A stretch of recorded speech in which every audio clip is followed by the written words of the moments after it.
या गद्दी पर बैठा हो। ठीक है सर, स्वामी जी ठीक है। मेरे साथ संत मोहित राम पाठक जी आ गए हैं, संस्थापक श्री माधव महाकाल आश्रम। उनका मैं स्वागत करता हूं। मैं मोहित राम पाठक जी संत जो हमारे साथ जुड़ गए उनसे सीधा सवाल करूंगा। पाठक जी देखिए, ये सवाल ये है कि एक पहचान पंडित प्रदीप मिश्रा की ये भी है कि उन्होंने लोगों को धर्म से जोड़ा।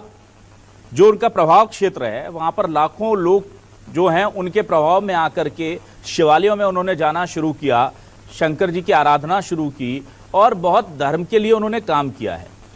और अगर उनके मुंह से कोई गलत चीज निकली, वो माफी मांग रहे थे, दोबारा उनके मुंह से फिर कुछ गलत निकल गया, ये बाय मिस्टेक हो रहा है आपको लगता है या जानबूझकर हो रहा है? और जिस तरह से कहा गया कि उनको ब्रज में नहीं घुसने देंगे, उन पर FIR हो जानी चाहिए, इसको लेकर क्या कहेंगे आप?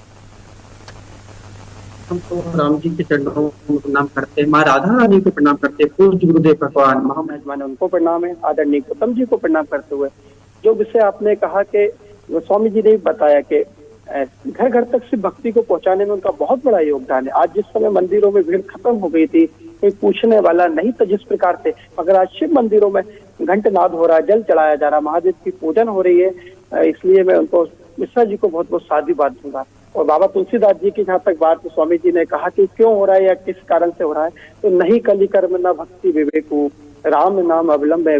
मैं भी राम जी को अपना इष्ट करता हूँ, राम कथा करता हूँ। मैं तो एक ग्वाल होके, एक ब्राह्मण पुत्र होके मेरे गुरु ने मेरे नाम के आगे राम लगाया, तो आज ये चीज मेरे सामने आई। मगर मैं इतना कहना चाहूंगा, आदरणीय पूज्य गुरुदेव मिश्रा जी हो या कोई भी कथावाचक हो, हमें क्यों नहीं हो, हमें अपनी भाषा की मर्यादा का पूरा पालन करना होगा।